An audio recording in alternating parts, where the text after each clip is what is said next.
Eu sou o avatar do professor e mestre em Ciência da Religião, Roger Bradbury, que, numa parceria entre a Cavili Casa Virtual Luz Espírita e a Universidade Livre Allan Kardec, vou apresentar aqui uma continuidade, um outro encontro do projeto Datas Comemorativas e o Espiritismo, hoje com o tema Dia do Trabalho. Fazer uma mensagem inicial, que escolhemos especialmente para esta data, que é de Emmanuel.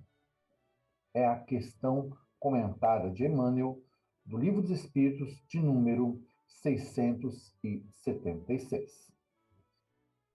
Intitula-se Trabalha Servindo. Diz Emmanuel: a cada momento, o Criador, Deus, concede a todas as criaturas a bênção do trabalho, como serviço edificante para que aprendam a criar o bem e que lhes cria luminoso caminho para a glória na criação. Não permitas, portanto, que o repouso excessivo te anule a divina oportunidade. Assim, como o relaxamento é ferrugem da enxada, a benefício do joio que te prejudica a seara, o tempo vazio é flagelo na alma, em favor das energias perniciosas que devastam a vida. Não há corrosivo da ociosidade que possa resistir aos antídotos da ação. Não acredites, deste modo, no poder absoluto das circunstâncias adversas, a se mostrarem constantes nos eventos da marcha. Se a injúria te persegue, trabalha servindo, e o sarcasmo far-se-á reconhecimento. Se a calúnia te apedreja, trabalha servindo, e a ofensa converter-se-á em louvor. E se a mágoa te alanceia, trabalha servindo, e a dor erguer-se-á por utilidade. Se o obstáculo te aborrece, trabalha servindo, e o embaraço surgirá por lição. No trabalho em que possas fazer o melhor para os outros, encontrará a quitação do passado, as realizações do presente e os créditos do futuro. E é, ainda, por ele que conquistarás o respeito dos que te cercam, a riqueza da experiência, a láurea da cultura, o tesouro da simpatia, a solução para o tédio e o socorro para a dificuldade. Importa notar, porém, que há trabalho nas faixas superiores e inferiores do mundo.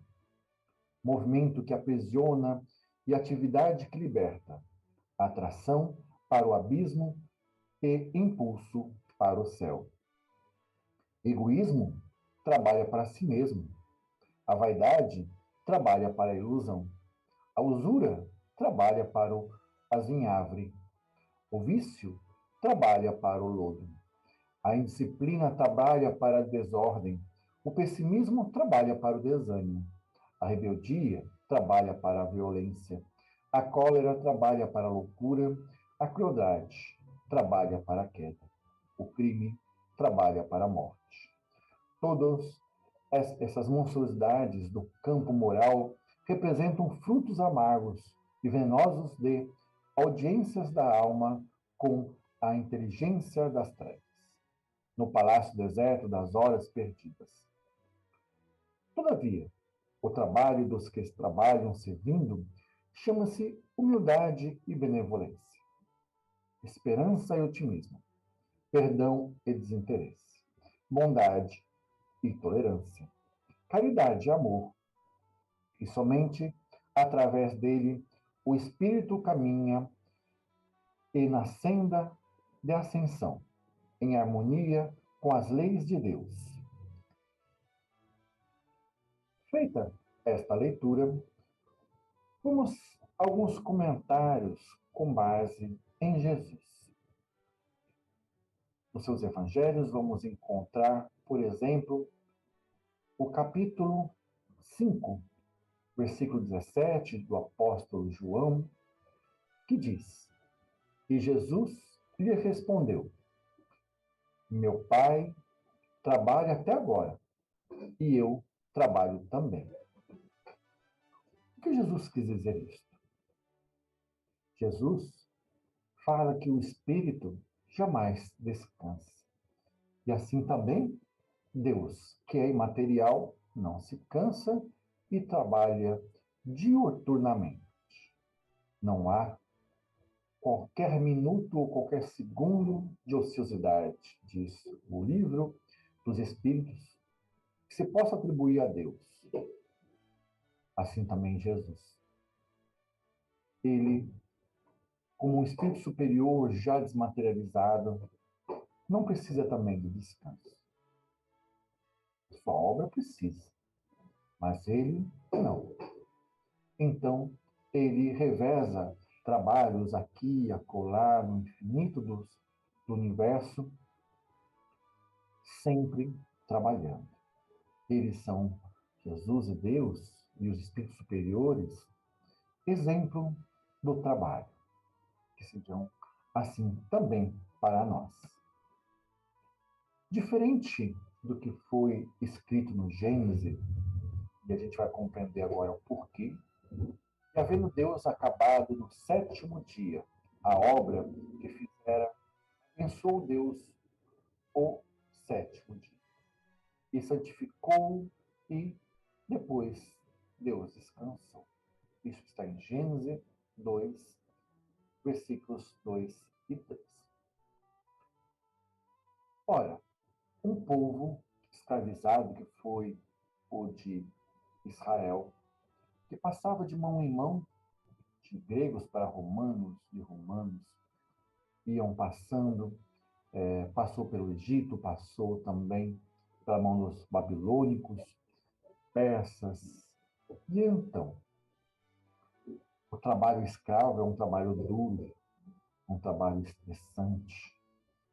E era preciso que houvesse um dia de descanso. Hoje, na nossa Constituição brasileira, também reserva um dia de descanso, pois trabalho é dignificante, trabalho escravo não. Então, quando Moisés registrou na Bíblia que Deus descansou, na verdade, ele queria dar um exemplo de que tudo precisa de descanso. A terra também precisa de descanso. Nós vamos aqui compreender que não que Moisés tenha errado, mas que o sentido que devemos ter para Deus é de que ele não descansa. Quem precisa de descanso somos nós, que temos corpo, que nos cansamos e que temos um desgaste no dia a dia do nosso trabalho e é preciso, então, o descanso. No livro dos Espíritos fala sobre a lei do descanso. Vamos avançar um pouco.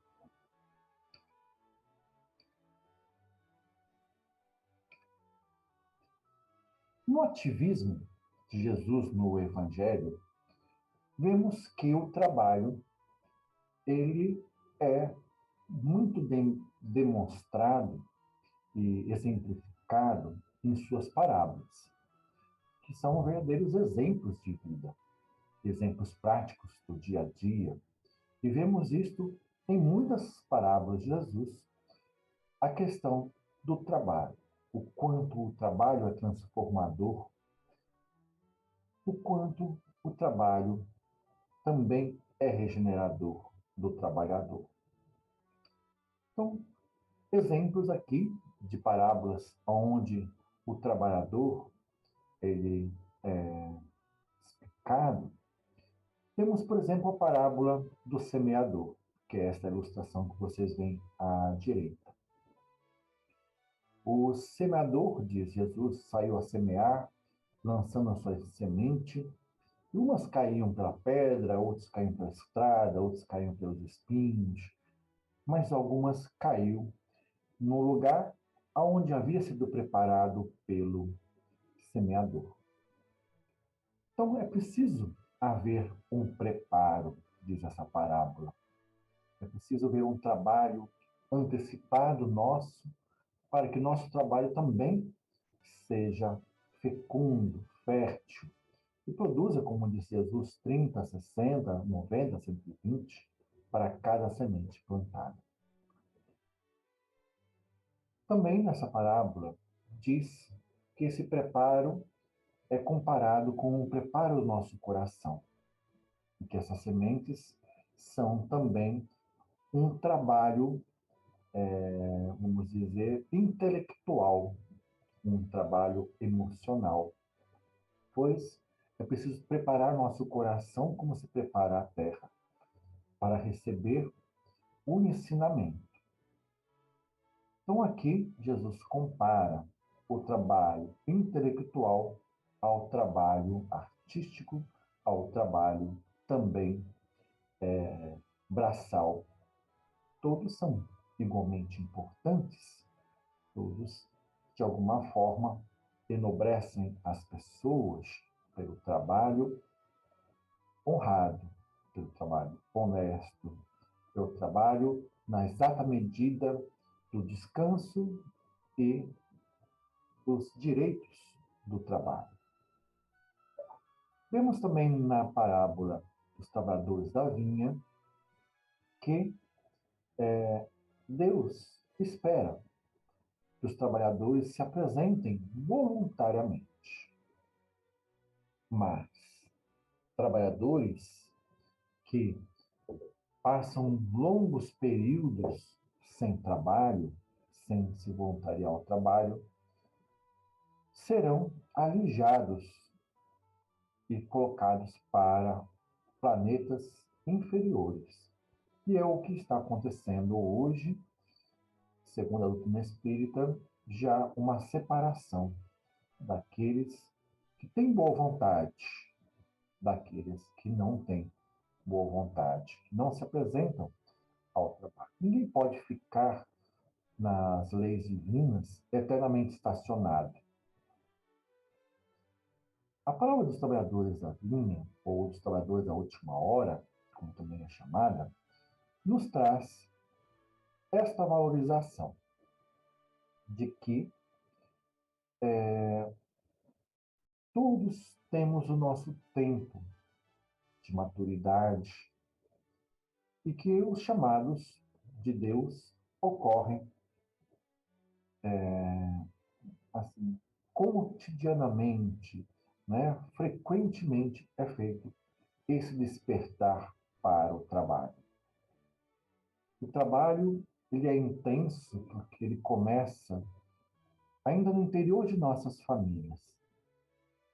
Depois passa para o trabalho escolar, o trabalho da aquisição do conhecimento e vai para o trabalho secular, ou envolve-se também em outros tipos de trabalho, como o trabalho religioso, ou envolve ainda o trabalho artístico, o trabalho intelectual, o trabalho político, e assim, então, vários espaços do trabalho são igualmente requisitados que trabalhadores se voluntariem e ocupem essas várias áreas do desenvolvimento humano para que sejamos completos, para que sejamos seres perfeitos. A parábola dos talentos também é um exercício da reflexão a respeito do trabalho. De que uma pessoa ela pode ter muita diferença de outra e que Deus então faz investimentos conforme a capacidade, os talentos de cada um. A palavra talento em grego quer dizer uma moeda e era então uma moeda de grande valor que era colocada na mão dos trabalhadores nesse caso. Só que não foi dado igualmente quantia de talentos para os trabalhadores. Então, todos nós, ao encarnarmos, trazemos quantidades diferentes de investimentos divinos em nós. Uns com mais saúde, outros com menos saúde, um com mais recursos financeiros, outros com menos. Uns nascendo em países bem-aventurados, outros nascendo em países escravizados. E assim por diante é dado cada um segundo a necessidade que temos de trabalhar. Reencarnamos, muitas vezes, para resgatar dívidas do passado, então, para trabalhar aquilo que não trabalhamos adequadamente em nós mesmos e no mundo que viríamos ajudar a implantar o reino de Deus aqui na Terra. Vamos pensar nisto. No livro Evolução dos Mundos, que vocês veem aqui a capa, escrito pelo espírito de André Luiz, psicografado pelo médium Francisco Cândido Xavier e Valdo Vieira, encontramos um pouco desse registro de que Jesus, né, trabalhou com Deus, né, interpretando a vontade divina, como diz o Evangelho de João, capítulo 1, versículo 1. No princípio era o Verbo, e o Verbo estava com Deus, e o Verbo era Deus. O que quer dizer isso? Quer dizer que Jesus estava fazendo lá a construção do planeta Terra. Ele, como diz aqui, vamos fazer a leitura, nas palavras de André Luiz, na substância original que Deus criou, que é o princípio material chamado fluido cósmico universal, operam as inteligências divinas. Quem são essas inteligências divinas? São os espíritos superiores, como Jesus, espíritos perfeitos, espíritos que evoluíram e hoje se encontram como co-criadores em um plano maior, diz André Luiz, e constroem os sistemas da imensidade, estrelas, galáxias, constelações, e eles estão, então, em serviço de cocriação, ou seja, estão auxiliando a Deus, pois Deus não atua sobre a matéria. Ele conta com uma enorme hierarquia de espíritos para auxiliar nesta criação. Inclusive nós estamos nessa hierarquia. Inclusive os espíritos dos animais, das plantas, até os micro-organismos estão em cocriação, só que em plano menor. E de conformidade com os desígnios do Todo Misericordioso, que é Deus. Vamos aqui mais um trecho, agora, ainda de André Luiz. Essas inteligências gloriosas tomam o plasma divino e convertem-no em habitações cósmicas de múltiplas expressões, radiantes ou obscuras, obedecendo às leis predeterminadas por Deus. Quais moradias que perduram por milênios e milênios, mas que se desgastam e se transformam, por fim, de vez que o espírito criado pode formar ou co-criar. Mas somente Deus é o Criador de toda a eternidade. O livro, então, Evolução em 2000.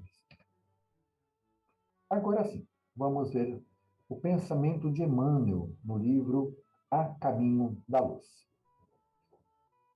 Emmanuel vai trazer para nós esta mesma ideia, confirmando, então, o que André Luiz nos trouxe. Que João falava que Jesus era o Verbo divino, era aquele que vai fazer a vontade de Deus, criando o nosso planeta, criando a vida em nosso planeta. Diz Emmanuel, sim, Jesus havia vencido todos os pavores das energias desencadeadas. Com as suas legiões de trabalhadores divinos, lançou o escopro, talhadeira ou cinzel, da sua misericórdia sobre o bloco de matéria informe, que a sabedoria do Pai deslocara do sol para as suas mãos, augustas e compassivas. E ainda diz Emmanuel, operou Jesus a escultura geológica do orbe terreno, talhando a escola abençoada e grandiosa, na qual o seu coração haveria de expandir-se em amor, claridade e justiça. Vamos meditar a respeito disso, observando esta imagem do semeador. Então, Jesus, fazendo a, a síntese daquilo que é a vontade de Deus, ele dizia que ele e o Pai eram um. Por quê? Porque Deus espera que cada um de nós assumamos o trabalho que nos cabe. Cada um de nós nasce com uma programação reencarnatória e com muitas áreas de trabalho à espera de nosso trabalho, de nossa boa vontade, nossa mão de obra, que seja física ou intelectual, ou artística, ou religiosa, não importa, mas importa que atendamos a esse chamado. Assim como Jesus atendeu ao chamado de Deus para criar o planeta em que pisamos, em que respiramos este ar, em que convivemos. E isso é muito importante. Tomarmos o Mestre não apenas pelos seus evangelhos, mas também pela compreensão que hoje temos da doutrina espírita, que Jesus trabalha pelo nosso planeta, trabalha por nós incansavelmente há 5 bilhões de anos que tem aproximadamente o planeta Terra.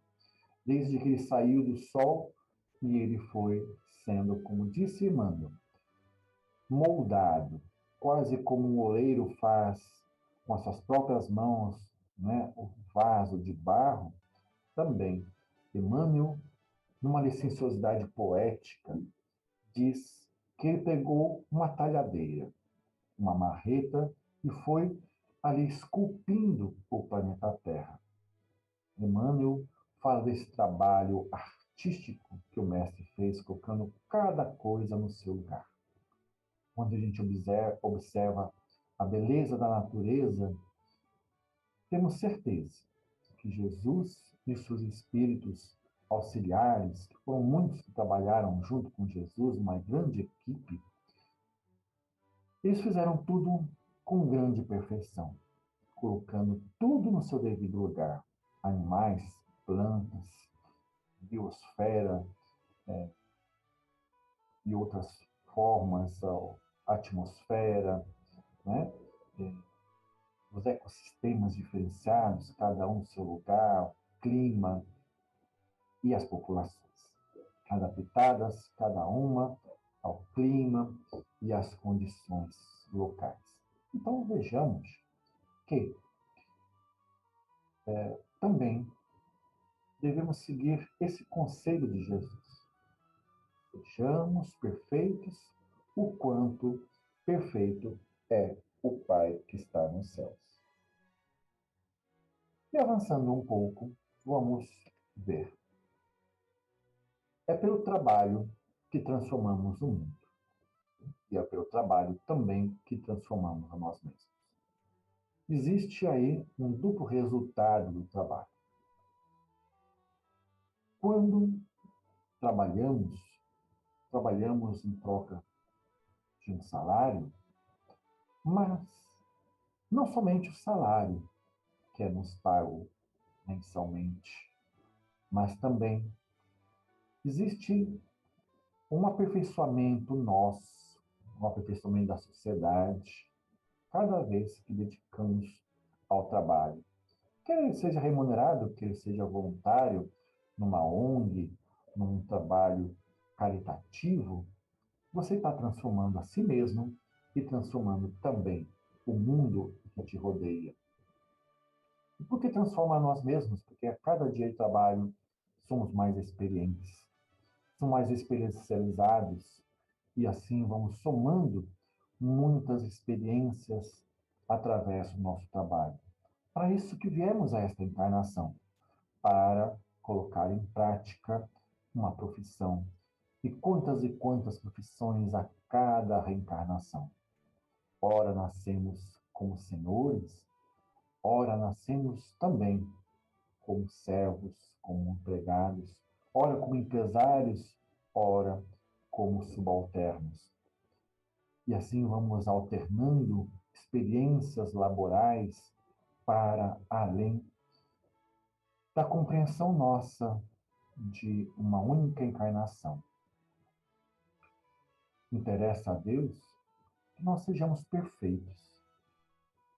Como perfeito é Jesus, que passou por todos esses mesmos caminhos que passamos. Também ele foi criado simples e ignorante, como um dia saímos também das mãos de Deus, desta forma. E é pelo nosso esforço individual, no trabalho cotidiano, que Jesus elevou-se e nós também havemos de nos elevar. Não é senão pela experiência carnal que ao longo de 3 bilhões de anos, eu faço esta conta, André Luiz, no livro Evolução dos Dois Mundos, diz que do nosso início como um princípio inteligente saído da mão de Deus, passou-se aproximadamente 1,5 bilhão de anos. E Emmanuel vai dizer que até chegar a Jesus estamos a meio caminho. Se é meio caminho, mais 1,5 bilhão de anos, então Jesus levou aproximadamente 3 bilhões de anos. E esse é o tempo que o nosso espírito vem construindo, não só a nós mesmos, mas transformando pelo seu trabalho, como eu estava dizendo, o seu entorno. Pelo nosso trabalho coletivo, vamos construindo cidades, megalópolis, estradas e pontes, e colocando em órbita satélites e telescópios. Agora, vale aqui a gente trazer um alento.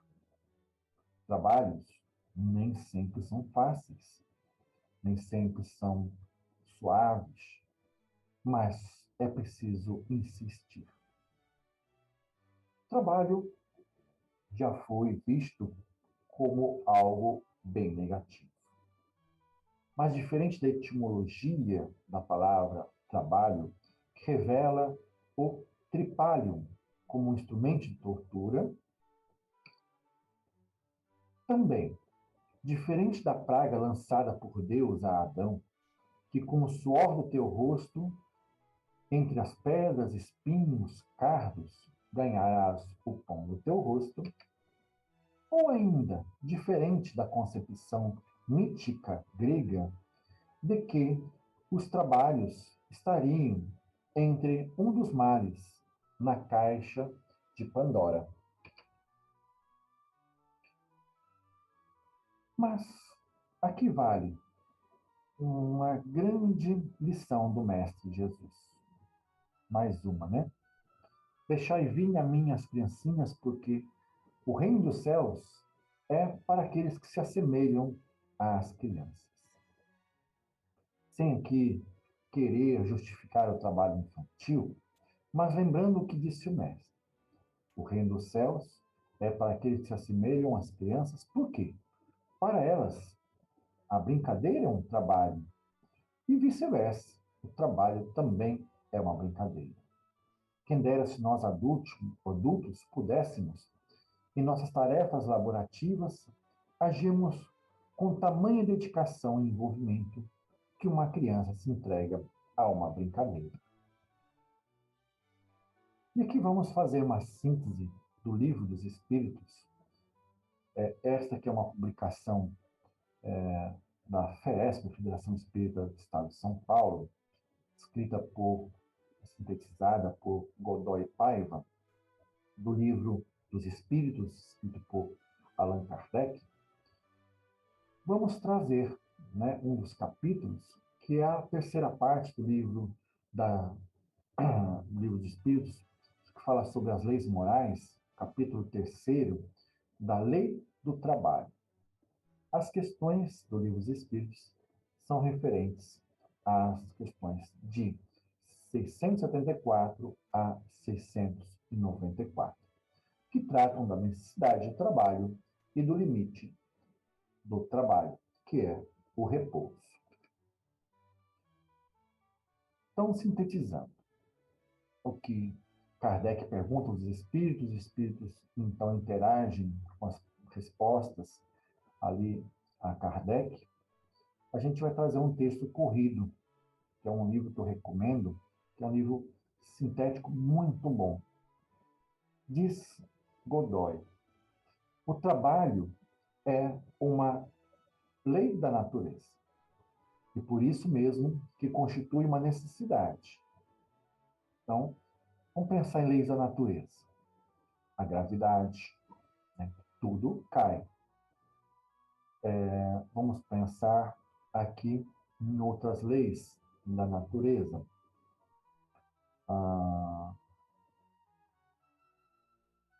O movimento celeste, por exemplo, a lei da gravitação universal, etc.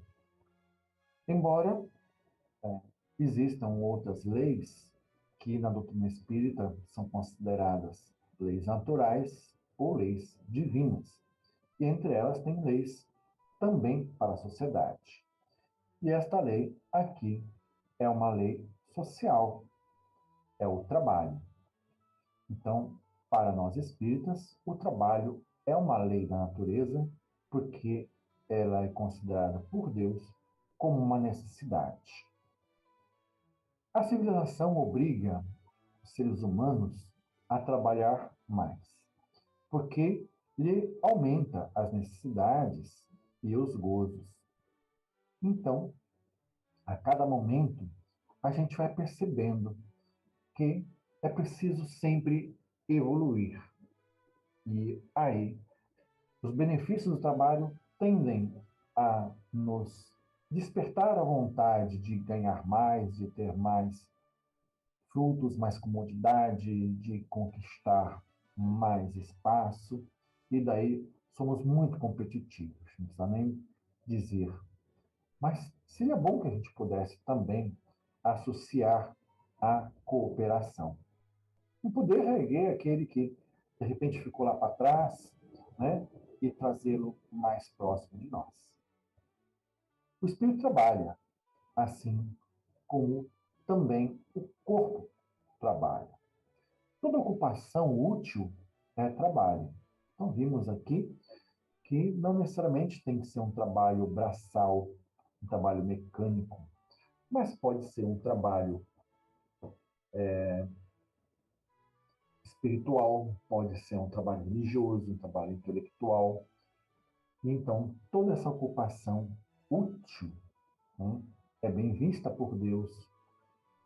Por vezes, as pessoas não podem ter o vigor físico, o preparo físico para um determinado trabalho. Muitos nascem com alguma deficiência, mas não quer dizer que não haja trabalho para ela. É preciso que haja, inclusive por parte da sociedade, adaptações no local de trabalho para também possibilitar, né, que a pessoa deficiente também encontre a sua ocupação útil no mercado de trabalho. Que ela não fique só dependendo de uma aposentadoria, de um benefício social, mas que ela se sinta trabalhadora. O trabalho na Terra é uma consequência da natureza corpórea humana. É uma expiação e, ao mesmo tempo, um meio de aperfeiçoamento da nossa inteligência. Como ser humano, trabalham também os animais, as plantas. Mas esse trabalho, de acordo com a inteligência de que dispõe, se limita ao cuidado da sua própria conservação. Eles trabalham para não morrer de fome, trabalham para manter a preservação de sua espécie, trabalham para fins imediatos, pragmáticos do dia a dia, enquanto nós, seres humanos, que temos consciência da nossa finitude, muitas vezes trabalhamos até para conquistar bônus horas, vamos dizer assim, como diz a doutrina espírita, para uma outra vivência. Jesus diz para nós: trabalhemos para juntar os tesouros celestiais que levamos conosco após a morte física. E não trabalhemos tanto, embora o trabalho seja também por bens materiais. Disse Jesus àquele tentador lá no deserto: nem só de pão vive o ser humano. Todos nós precisamos de pão. O nosso corpo precisa de alimento e precisa de outras tantas ações, necessidades básicas, entre elas habitação, higiene, saúde. E tudo isso demanda dinheiro, demanda recursos e é preciso então trabalhar para obtê-los. Mas, disse Jesus, também, e isso nos diferencia dos animais, é preciso trabalhar para obter o conhecimento espiritual. E esse conhecimento espiritual não vem tão somente pagando-se livros, mas também são muito importantes os recursos da internet, que hoje chega até vocês, a minha palestra, mas que podemos bem utilizá-lo para assistir a um bom filme, para discutir em família aquele aprendizado da internet, aquela mensagem, aquele livro digital. Mas também, embora ainda se demore a abertura dos centros espíritas, das casas espíritas, mas aquela live espírita, vamos tentar, como essa que hora vos chega, a socializá-la nos grupos sociais. Vamos aproveitar o tempo que temos. Em vez de jogar conversa fora, vamos socializar o que tem de bom, o que tem de edificante. Sabemos o quanto tempo a gente às vezes desperdiça com novela, desperdiça com diversões que são igualmente necessárias, mas será que a gente não está usando demais um tempo que deveria ser de trabalho intelectual, de trabalho espiritualizado? Fica essa nossa consideração. Continua, então, o Livro dos Espíritos sintetizado por Godoy. O seu trabalho também concorre para a realização de um objetivo final da natureza, se bem que nunca lhe descobramos o resultado imediato. Nos mundos aperfeiçoados também há o trabalho, mas em relação com a natureza e necessidade de cada mundo, de cada população. Vamos explicar isso. O trabalho, ele tem um fim, como eu disse, imediato em nós mesmos, na nossa evolução, ou também para a manutenção de nossas vidas, o alimento, por exemplo. Mas também tem um resultado na sociedade, um resultado, inclusive, na evolução do planeta. Nosso planeta já foi um mundo primitivo, onde as pessoas iam apenas em busca das necessidades básicas. Depois, o nosso planeta evoluiu para um mundo de provas e expiações. E aí construímos impérios, construímos sociedade, deixamos de ser nômades, de ser coletores, para ser agricultores e ser pecuaristas, de construir cidades e ter exércitos, de fazer a divisão social, a divisão sexual do trabalho. Nem sempre é muito legal isso, mas fizemos ao longo de milênios. Também há a divisão internacional do trabalho, onde cada país vai se especializando na produção de um determinado trabalho.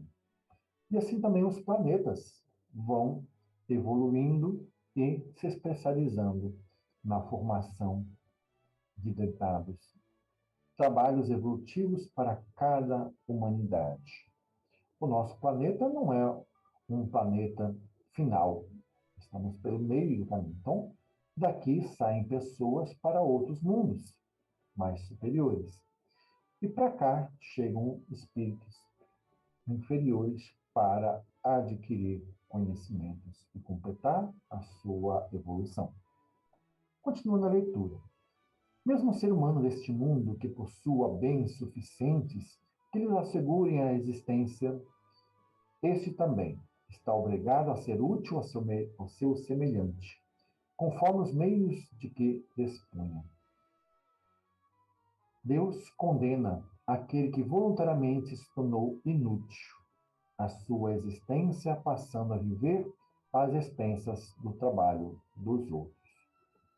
Aqui vale a história de Richard Simonetti, que conta que certa vez um homem fingia ser aleijado.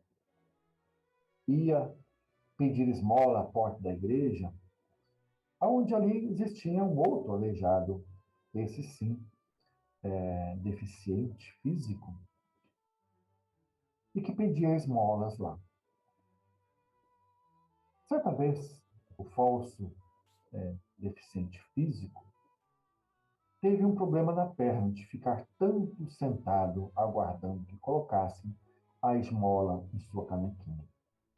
Houve uma gangrena na perna e ele não só perdeu a perna, mas como perdeu a sua vida.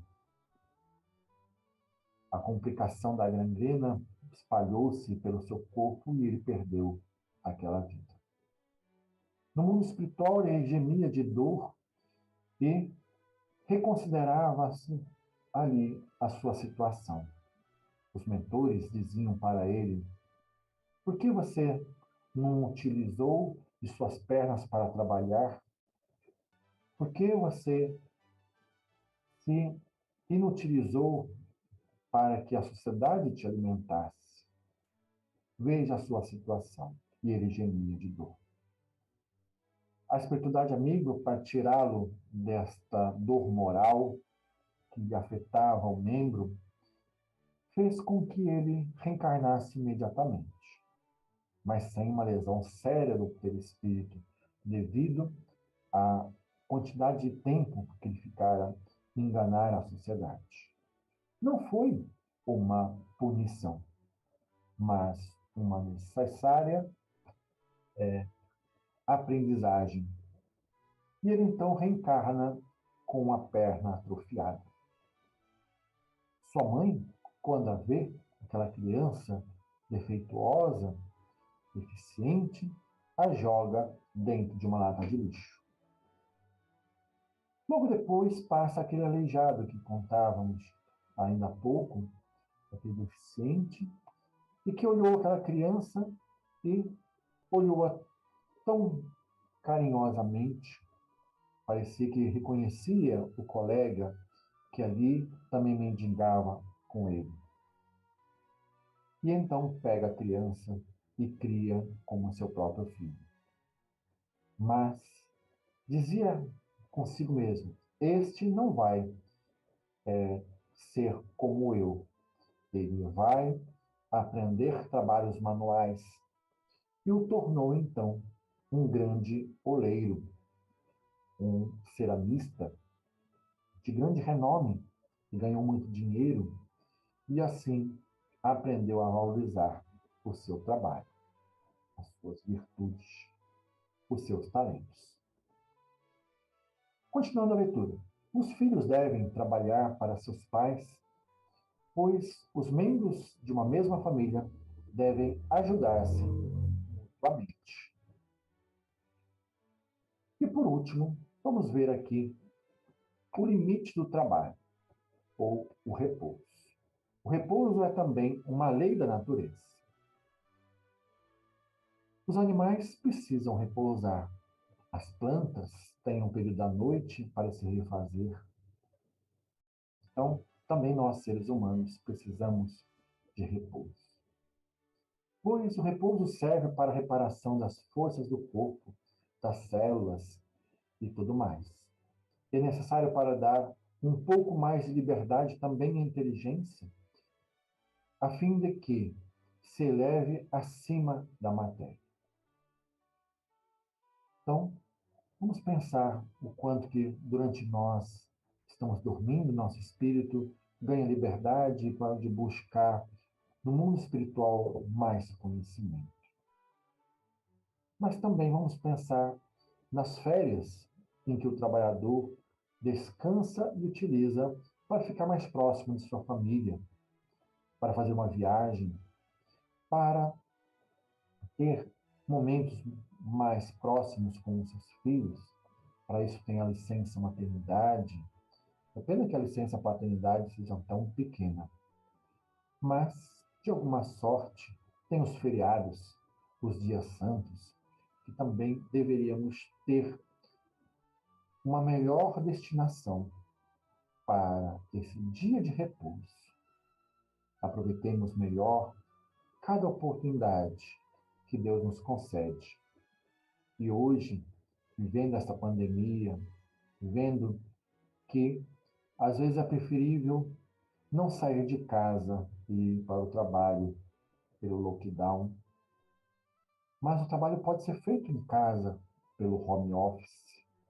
E é possível também fazer um trabalho pela família, um trabalho intelectual de ler histórias para as crianças, um trabalho de reformar a casa, que já estava precisando de uma reforma, o trabalho de conquistar aquele ente querido tão difícil, mas que ali agora tem a oportunidade de o contato mais próximo, de tempo de dialogar.